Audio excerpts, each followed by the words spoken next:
সবাই ভালো আছেন। আমি রিপন।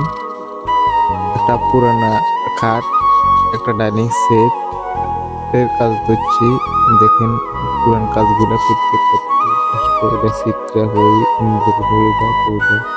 বহুত ঘষা মাজার পরে এই মালটা দিয়ে বানিশ করতেছি। দেখেন এই পুরানা মালটা করতে খুবই একটা কষ্টকর।